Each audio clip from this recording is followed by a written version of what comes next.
Anga foli ni waleɲuman dɔ bɛ ka ɲɛsi aw ma Mali kɔnɔ ani Mali kɔkan ni kuma in b'a sɔrɔ aw minnu sigilen do k'aw ɲɛmada jabaraniw fɛ walasa faamuya bɛ sɔrɔ aw fɛ. TV Shirifula bamanankan kunnafoni na walawalali bɛna k'aw ye minnu na Mali kunkan ani diɲɛ fan wɛrɛw kunkan ni y'a kumasilen ye. Baɲumankɛ jɛkulu min bɛ wele ko LIFE-ONG.org ale ye dɛmɛ kɛ ka ɲɛsi maa dɔw ma maa minnu kɛn bɛ ka u sigiyɔrɔ bila gɛlɛyaw kama ka taa se bolola baarakɛlaw ma ni dɛmɛɲɔgɔnya wale ninnu yɛrɛ bolodara u fɛ ka bɛn ni kari tɛmɛnen juillet kalo tile 28 bolola baarakɛlaw tɔgɔlaso kɛrɛnkɛrɛnnen kɔnɔ n'o ye Assemblée permanente de la Chambre des métiers du Mali ye wa kɛnɛ yɛrɛ kun bonya kalifalen bɛ jamana minisiri muso la mun ka baaraw bɛ ɲɛsi ka ba don bolola baarakɛla la n'o ye Nina Wallet Intalu ye. Amadou Diallo ni a ka jatala Abdoulaye Sogodogo olu ka sɔrɔlenw don nka Musa Fɔnba ale bɛna walawalali ka ɲɛ. Malo tɔni 25 ani enveloppe o de kɛra dɛmɛ ye wa 2,860 ni 63 mɔ. Musaka min bɔra ka don a da fɛ shefa wari miliyɔn 100 don. Ni nin wale in ye kɛnyɛrɛ dɛmɛnikɛ jɛkulu min bɛ wele ko ONG Life.org a bɛ dɛmɛ don malidenw ma lakanabaliya kɛra sababu ye ka minnu kɛ k'u sigiyɔrɔw bila jamana camancɛ yanfan fɛ an'an ka jamana bolola baarakɛlaw minnu bɛ degun kɔnɔ u ka se ka dɔ kɛ u yɛrɛ ye. An ka sɔgɔmada in na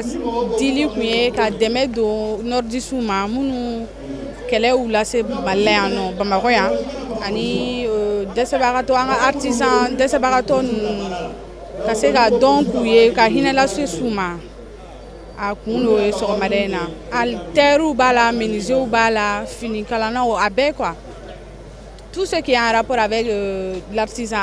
fɛn fɛn b'a kɔnɔna na olu bɛɛ donc ka se ka dɛmɛ lase olu ma. Bolola baarakɛlaw tɔgɔlaso ni o ye Assemblée permanente des chambres des métiers du Mali ye a ɲɛmaa y'a ka nisɔndiya jira baɲumankɛlakaw ka kɛwale kɔrɔ ka foli kɛrɛnkɛrɛnnen kɛ u ye ka sabu kɛ dɛmɛ min kɛlen filɛ nin ye malidenw ye jɔyɔrɔba de bɛ a la. Sɔgɔmada na nisɔndiyalen don parce que an bɛ kɛnɛ min kan ministère de l'artisanat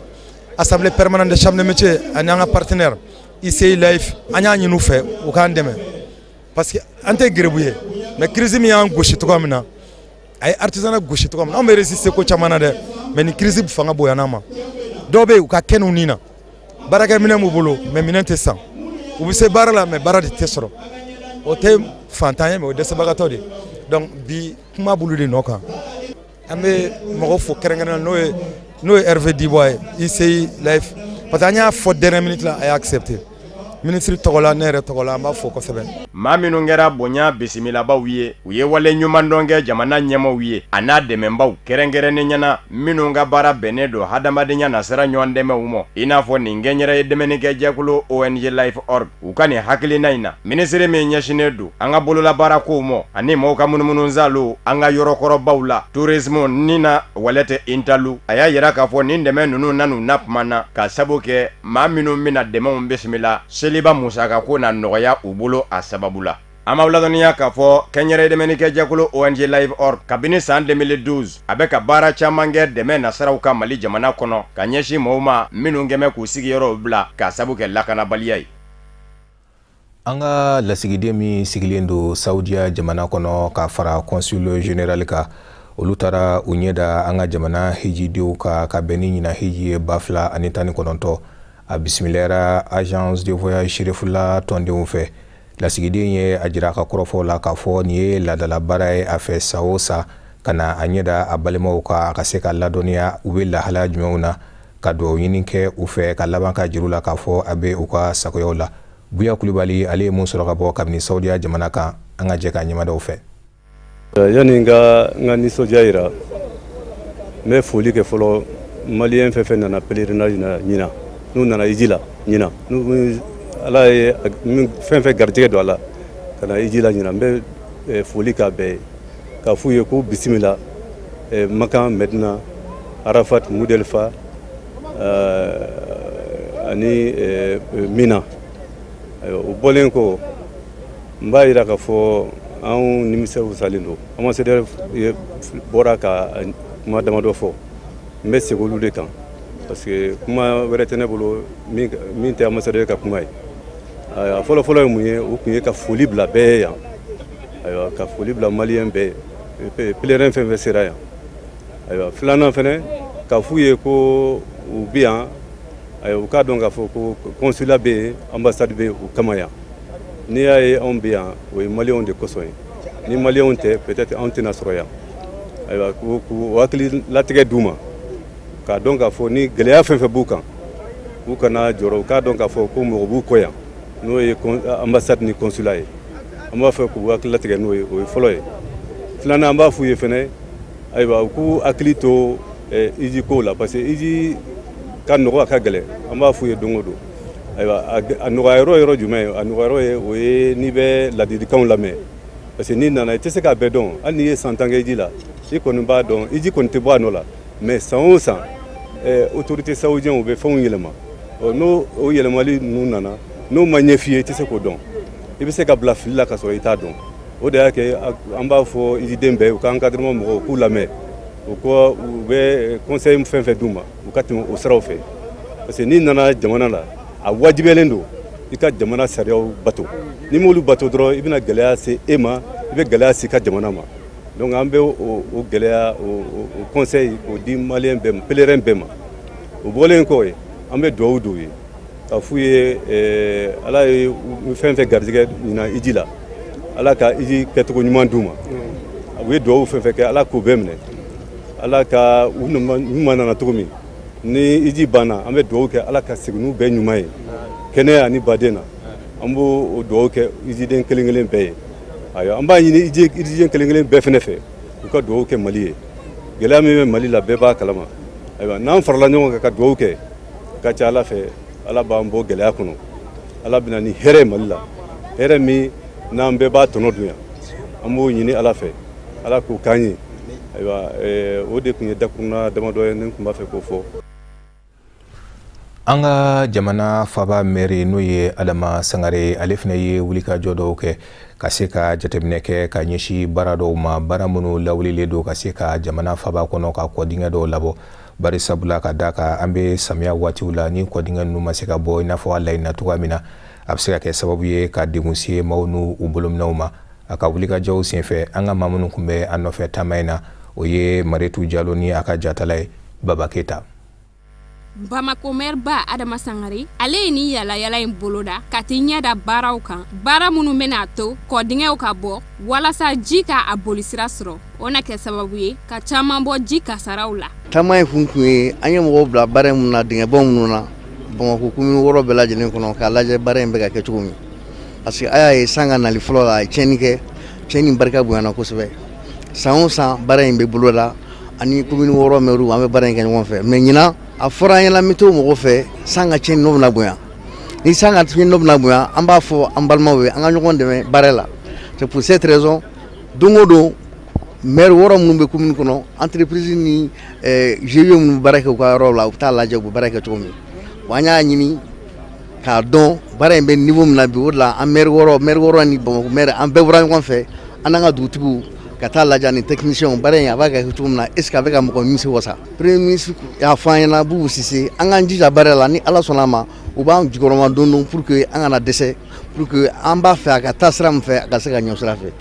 effectivement u b'a la k'a fɔ cogo min na a b'a la ka kɛ ten ni ala sɔnna a ma baara in bɛ kɛ ka bɛɛ nimisa wasa ni yala in daminɛna pɔntɔrdi la ɲamakɔrɔkaw fɛ yen maire y'a jateminɛ k'a fɔ baaraw bɛ ka kɛ a kɛcogo la o la sa a ye ladilikan dɔw di min b'a to baara ninnu bɛ ɲɛ o kɔfɛ a y'i kunda faso kanu kan ni ka taa ɲɛ da o kɔdingɛ kan jateminɛw y'a yira k'a fɔ ɲaman de ka ca yi kosɛbɛ o bɛna kɛ sababu ye ka baara ninnu gɛlɛya dɔɔni nga Adama Sangare y'a yira k'a fɔ ɲaman ninnu bɛ cɛ walasa baara ka se ka kɛ a kɛcogo la kɔdingɛ ka bɔ a y'a jira k'a fɔ fana a bɛna fɛɛrɛ tigɛ walasa minnu bɛ taa ɲaman bɔ yen nɔ n'i minɛna i ka ɲangi faso kanu tɛmɛnen kɔfɛ maire y'a kunda Tomikɔrɔbugu kan a ye ladilikan caman di ye ni ka fɛɛrɛ kuraw tigɛ walasa bɔgɔ nɔrɔ minnu bɛ bɔ kɔ kɔnɔ olu ka cɛ ka bɔ yen joona joona nin bɛɛ lajɛlen bɛna to ji ka a bolisira sɔrɔ ni ka kasaraw dɔgɔya baara bɛ sen kan mɔgɔw bɛ ka baara kɛ mais a ma dafa an ka boli yɛrɛ kun y'o de ye k'a dɔn n'a ma dafa a kan ka dafa cogo min o de la an ka dugutigiw ka bila an ɲɛ an ni maire tɔw bɛɛ lajɛlen an b'a lajɛ ni yɔrɔ ma dafa komi an bɛ Tomikɔrɔbugu yan an y'a ye u bɛ baara kɛ ka ɲɛ mais u ma se ka bɔgɔ cɛ u bɛ fɛn min fɔ a bɛ faamuya mais o tɛ bɔli kɛ ni bɔgɔ bɔra ji de b'a la donc u bɛ tile 2 bila tile 3nan u b'a cɛ mais an y'a f'u ɲɛna u k'a cɛ teliya la parce que ni ji wɛrɛ nana fara kan a jali bɛ gɛlɛya donc ni an tora ka nin contrôle ninnu kɛ a ka ca Ala fɛ gɛlɛya mun b'a kɔnɔ a gɛlɛya ninnu bɛ wuli ka bɔ yen an b'a ɲini sigida mɔgɔw fɛ u k'an dɛmɛ baara la n'u ye baara ye a jiginna ka taa sira dɔ fɛ u k'a fɔ an ye joona n'u y'a ye gɛlɛya b'a kɔnɔ ka taa sira dɔ fɛ u k'a fɔ an ɲɛna joona dugutigi bɛ se maire ma maire bɛ se anw ma n'an se min ye an b'o kɛ n'an kumana entreprise fɛ siɲɛ 1 siɲɛ 2 n'a ma mɛn an b'a minɛ a la an b'a di mɔgɔ wɛrɛ ma. An b'aw ladɔnniya k'a fɔ nin baara ninnu bolodalen don kalo 2 kɔnɔ baaraw teliya la ka bɛn uti kalo ma uti kalo min ye cɔcɔ kalo ye dɛmɛbagajɛkulu gouvernement ani mairie de district yɛrɛ olu de y'u tigɛ de ɲɔgɔn ma ka se ka musaka bɔ. An ka laseli tɛmɛnenw na an y'a jira u la k'a fɔ fangani jɛkulu min bɛ n'u k'a ma ko ADP Maliba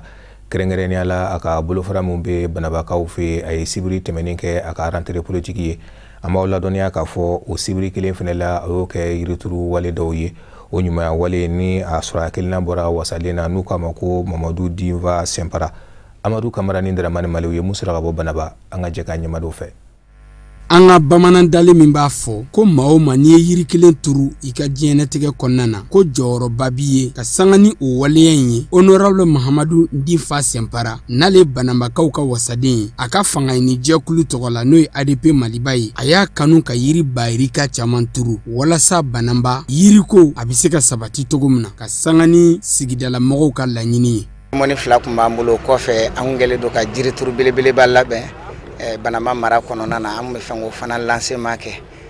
ADP Maliba tɔgɔra a ɲɛmɔgɔya so tɔgɔra a président d'honneur ka fara président actif kan vraiment u tɔgɔ la u kana fara an ka jɛ ka o yirituru in fana lancement kɛ an ye jiri ba 4 ani 100 ani jiri 20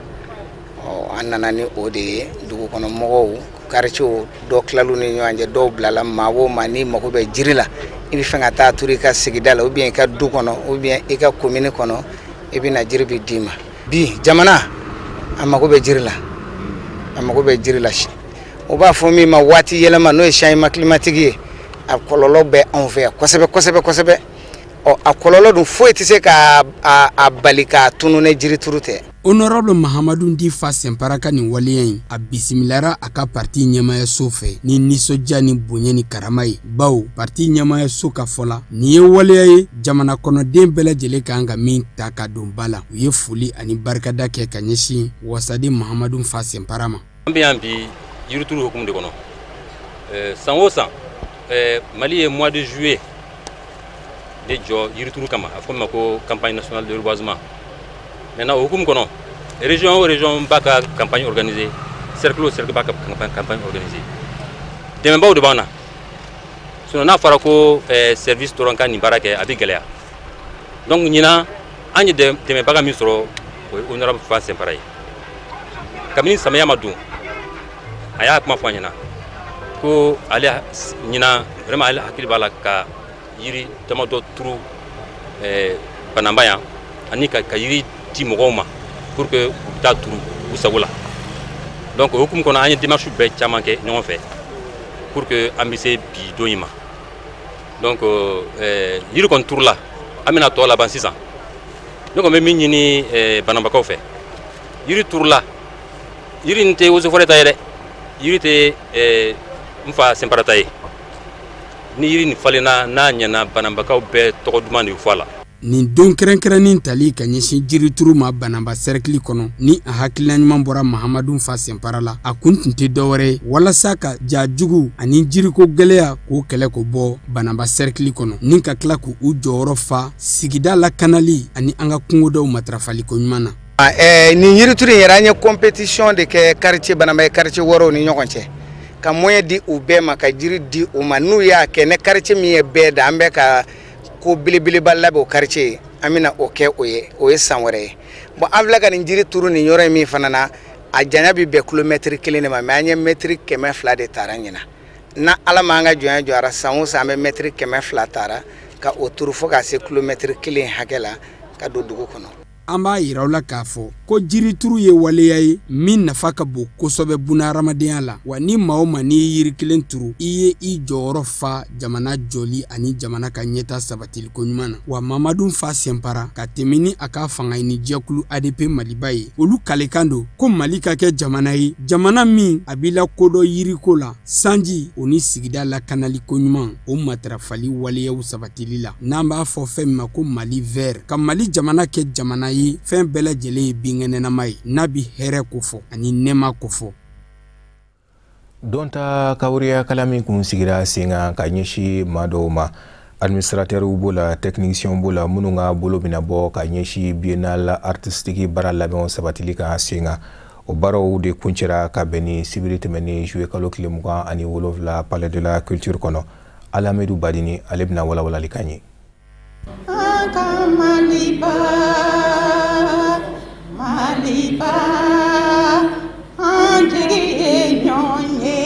Tile 5 kɔnɔna na biennale artistique et culturelle ko labɛnbaw ka bɔ jamana marabolo kɔnɔ olu de y'u ka dɔnta gaburiya bolofara caman na n'o dɔ bɛ tali kɛ dɔnkili ani théâtre bɔ labɛn cogo kan. Nin ye ɲɛbila baara ye mun labɛnna jamana dɔnko seko ani kɔrɔlenko minisiriso fɛ ka sangana dɛmɛɲanjɛkulu dɔ ka bolo di ɲɔgɔnma ye n'o bɛ wele ko projet dɔnko ni maaya wa GIZ bolofara dɔ don. Ni dɔnni gaburiya kɛnɛ bɛ don biennale nata kadara kɔnɔ. Ka foli bila mɔgɔ minnu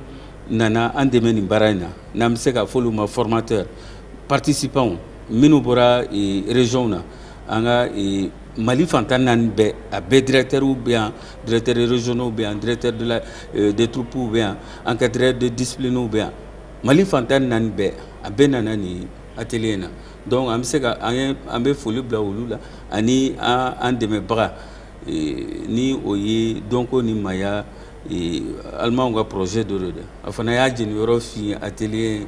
labɛnni na kosɛbɛ kosɛbɛ. Maa minnu gɛrɛsɛgɛ donna ni tile 5 kalan na an'u karamɔgɔw o y'u ka nisɔndiya yira k'a da ministère de la culture ka nin hakilina ɲuman kan ko nin na kɛ sabu ɲuman ye ka baaraw nɔgɔyaw bolo marabolow kɔnɔ fo kana se biennale yɛrɛ kɛnɛ kan. Ni dɔnniya t'i la n'i ko k'i bɛ art kɛ i ka baara bɛ kɛ baara tɔ ka jɛ donc pour que i ka baara ka san sɔrɔ i ka baara ka se ka feere i ka baara ka se ka yɛlɛ diɲɛ bɛɛ la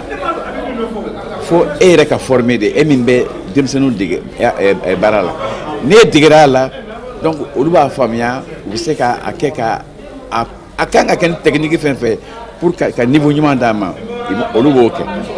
Mali jamana dɔnko seko ani kɔrɔlenko minisiri ka nɔnabila ni kɛnɛ kan a ko nin dɔnni gaburuya kɛnɛ n'a baaraw kɛra wasa ye a laɲini tɛ dɔwɛrɛ ye o de ye fiɲɛ minnu yela biennale tɛmɛlenw na ka fɛɛrɛ ɲiniw la ka ban ka caman fara ko labɛnbaw ka dɔnta kan n'o ye administrateur ani technicien ye mun b'a to biennale artistique et culturelle nata n'o bɛ kɛ san 2020 a baaraw bɛ se kɛ kunnawole ye Mali jamana dɔnko seko ani kɔrɔlenko ma. Atelier in a kɛra a fisayara kosɛbɛ barisa ne passera siɲɛ 2 atelier salle kɔnɔ n y'a ye k'a fɔ mɔgɔw tun sigilen bɛ ka atelier in makɔnɔ parce que u besonnen don atelier in na baara anw ka baara ye fɛn dɔ ye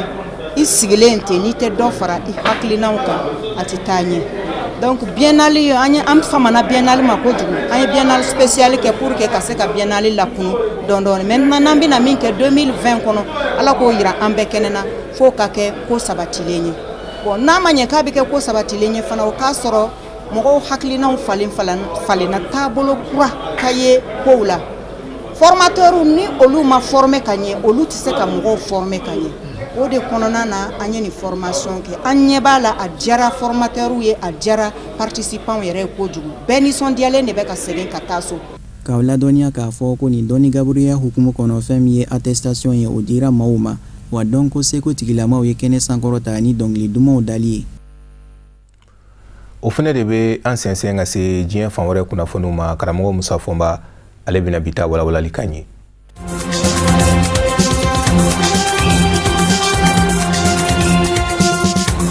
Kunu wari jamana ɲamakɔrɔ 2 ye ɲɔgɔn ye Ndɛnɛ Bruxelles Belgique fa bala Henri Konabe ani Laurent Kudu Gbagbo nka maa caman y'a jira k'a fɔ fan filaw ka ɲɔgɔn ye in bɛ don fɛn min kadira kɔnɔ san 2020 jamanakuntigisigi kalataw don jango ka Alassane Dramane Ouattara Baba Ali wale kelen a ka cɛbɔ ko Baba Ali Henri Konabe san 2010 ana ka fanga ɲini dɔ PDC kun farala Alassane Dramane Ouattara ka Laurent Gbagbo ka fanga bi u labana ka jɛ ka jamana mara ka taa se fɔ san 2018 mɔ o de senfɛ u tiɲɛna ɲɔgɔn ye bawo Henri Konaté Bedian yɛrɛ kɔni kun bolo Alassane Dramane Ouattara ka RDR kɛlen kɔfɛ ka san dankɛ jamana ɲɛmaaya la dɛmɛ ka don Henri Konaté Bedian ka fanga ɲini dɔ PDC mɔ o ka kɛ jamana ɲɛmaa ye 2020 ni ɲɔgɔnkunbɛ min kɛlen filɛ nin ye Gbagbo ni Henri Konaté Bedian ni ɲɔgɔn cɛ jateminɛkɛlaw y'a yira k'a fɔ a bɛ jɛkuraden nu doni kofɔ fan filaw ni ɲɔgɔn cɛ nka u n'a ta bɛɛ fana u ka nin sigi ka fɔ in na hali ni ɲɛfɔliba ma kɛ a ka bɛɛ b'a dɔn k'a fɔ Henri Konaté Bedian ni Laurent Gbagbo ni ɲɔgɔn cɛ gwɛlɛya bɛɛ ko nka u bɛ se k'u da de gwɛlɛya in de kan k'u tɛgɛ di ɲɔgɔn ma k'u bɛ Alassane Dramane Ouattara bali Konowari yɛrɛ fanga taabolo la fanga ɲini dɔ belebele 3 de bɛ yen wa san 2010 fana jateminɛkɛlaw y'a yira k'a fɔ o kelen de kɛra filaw farala ɲɔgɔn kan ka Laurent Gbagbo ka fanga bi Henri Konaté Bedian ani Gbagbo ka ɲɔgɔn ye senfɛ Belgique faaba la Bruxelles a y'a yira k'a fɔ a jabajɛli min kɛra kiiri binaku kan diɲɛserekɛnɛ ni setigi jamanaw ka kiiri bulon Cour pénale internationale CPI la k'o diyara ale ye wa k'ale ka laɲini de ye a balimakɛ Laurent Gbagbo a ka segin joona ka don Konowari jamana kɔnɔ u sɔrɔla ka wele da ka jira k'a fɔ u b'a ɲini jamana ɲɛmaaw fɛ Konowari jamanakuntigi sigi kalata labɛn o ka kɛ o labɛn dɔ ye kalata labɛn ni jakulu commission électorale indépendante CEI o kɔrɔ doni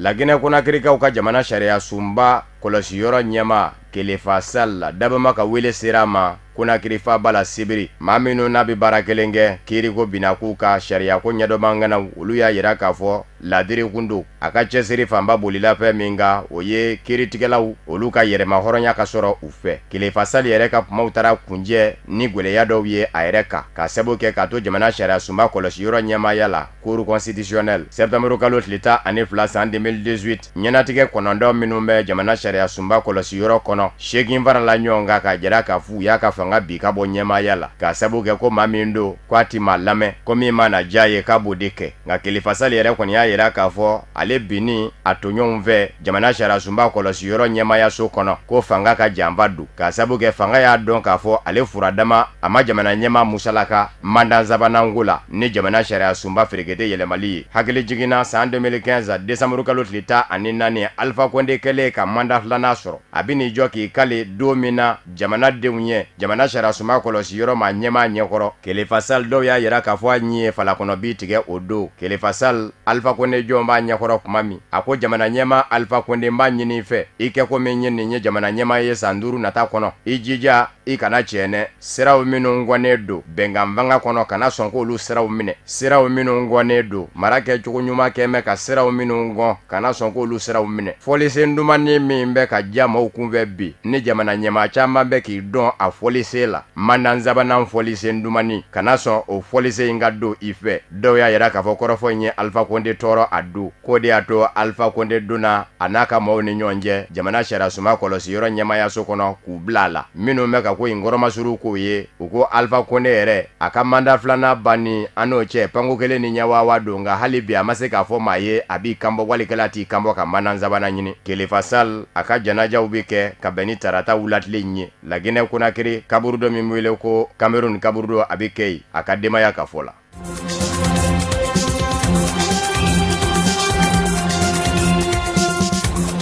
Maroc masakɛ Mohamed VI ka bɛn ni tarata in ye san 20 a y'o sɔrɔ cɛkɔrɔba nɔ na wolo ka o ɲaɲaninw bi kɛ nka caman y'a jira k'a fɔ Mohamed VI nanen cɛkɔrɔba nɔ na wolo ka Maroc kunna yɛlɛma kɛra Maroc ɲɛda cɛɲa na sɔrɔ sɛbɛkɔrɔ bonya na Maroc yɛrɛ bilama a kɛn bɛ dankɔrɔba ye farafina kun kan jɔlibaw kɛra iziniba jɔw mobili sogolo yɔrɔw pankurunko nasiraw kuran minnu n'u ta yɔrɔ ye tile o ɲɔɲanen don Maroc san 20 kɔnɔ maa caman y'a jira k'a fɔ Maroc ka sɔrɔ kɔrɔ tara nka dɛmɛnikɛ jɛkulu dɔ bɛ yen ko ONG Oxfam o y'a yira k'a fɔ sɔrɔ min bɛ Maroc la bi k'a tilacogo cɛ ka jugu jamanadenw ni ɲɔgɔn cɛ ka sababu kɛ maa minnu bɛ duguba kɔnɔ olu b'u ja ka tɛmɛ togodalamaw kan n'o tɛ Maroc jamana baaraw minnu kɛra a kɔnɔ ka fantanya kɛlɛ san 20 kɔnɔ 100 sara la a bɔra 15 la ka na kɛ 4 ye n'i ye jamanaden sigi 100 o 100 Maroc masakɛ yɛrɛ ye dantigɛli min kɛ ka bɛn ni san 20 sɔrɔli ye a y'a yira k'a fɔ jɔngo a la sɔrɔ tilan tɛ ka damakɛɲɛ jamanadenw ni ɲɔgɔn cɛ ka sababu kɛ maa minnu bilalen don baara baara la ni o ye jamana ɲɛmayaso minisiriw ye. O kumana ko don nataw la ni yɛlɛma donna jamana ɲɛmayaso kɔnɔ ka minisiriw falen ko a kana bala maa na barisabu ka d'a kan a ka laɲini ye jamanaden bɛɛ lajɛlen ka lafiya sɔrɔ min bɛ kɛ Marako jamana fɛ a ka damakɛɲɛ tilali la jamanadenw ni ɲɔgɔn cɛ.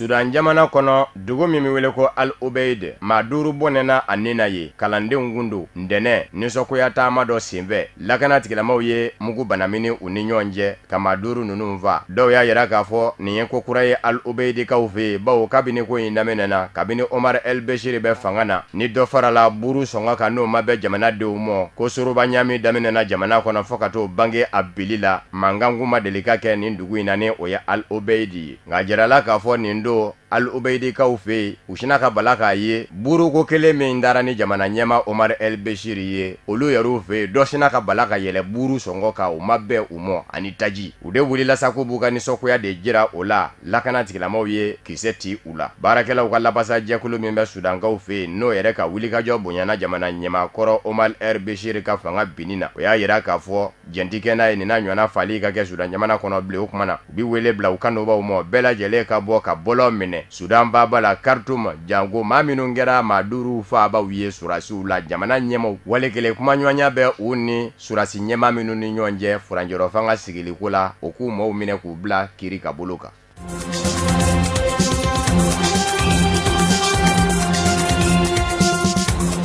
Brazil jamana kɔnɔ maa 50 ani maa 7 ɲɔgɔn na fara kasoladenw yɛrɛ dama ni ɲɔgɔn cɛ kɛlɛ don ndɛnɛ 16 bɛ yen olu kunkolo tigɛra ka b'u ka da la nka jamana ɲɛmaaw y'a yira k'a fɔ kasoladenw yɛrɛ dama ni ɲɔgɔn cɛ fɔɲɔgɔnkɔ kɛrɛnkɛrɛnnen ɲɛna bandi jɛkulu minnu bɛ Brazil n'u man di ka bini u bɛ kɛnɛma olu de ye ɲɔgɔn sɔrɔ kaso kɔnɔ ni ka taa maa 50 ani maa 7 fa kaso in yɛrɛ a bɛ Brazil gɛɲa ka yanfan fɛ kungo belebele min bɛ Brazilkaw fɛ ni u k'a ma ko Amazoni kaso in b'o de kɔnɔ lakana tigilamaw ye a jira k'a fɔ danfara donnen don kasoladenw ni ɲɔgɔn cɛ k'a sabu kɛ kasoladen i bɛ jɛkulu dɔ kɔnɔ wa kaso yɛrɛ fɛnɛ kɔnɔ ye bɛɛ kɛ mɛn k'i sɛmɛ i ka jɛkulu de la ko jɛkulu dɔ de wulila ka taa se jɛkulu dɔ de mɔ ka tasuma don olu ka yɔrɔ la kabini o kɛra sa soroba ɲami daminɛna ɲɔgɔnfa daminɛna nka kabini kɛnɛma u ka kɛlɛ kun ye kokayini feere n'o ye dɔrɔgujuguba ye fɔɲɔgɔnkɔ min bɛ u ni ɲɔgɔn cɛ kɛnɛma n'u sera kaso kɔnɔ u bi laban k'a fɔ k'u bi t'o bɔ ɲɔgɔn na ye dɔw fɛnɛ y'a yira k'a fɔ Brazil bilama tiɲɛ don a farala sɔrɔ jamanaw kan nka cɛni fɛnɛ ɲɔɲan bɛ yen bandiya kɛrɛnkɛrɛnnen ɲɛna o fɛnɛ kɛra sababu ye ka kasoden cayalen don nka u t'i ku kaso fɛnɛ kɔnɔ barisabu ka d'a kan kaso min kan ka maa 100 ani maa 60 ani maa 3 ta i b'a sɔrɔ maa 300 ni 43 de bɛɛ kɔnɔ Brazil jamana yɛrɛ de bi t'i jɔ maa 1,2 ni tan na.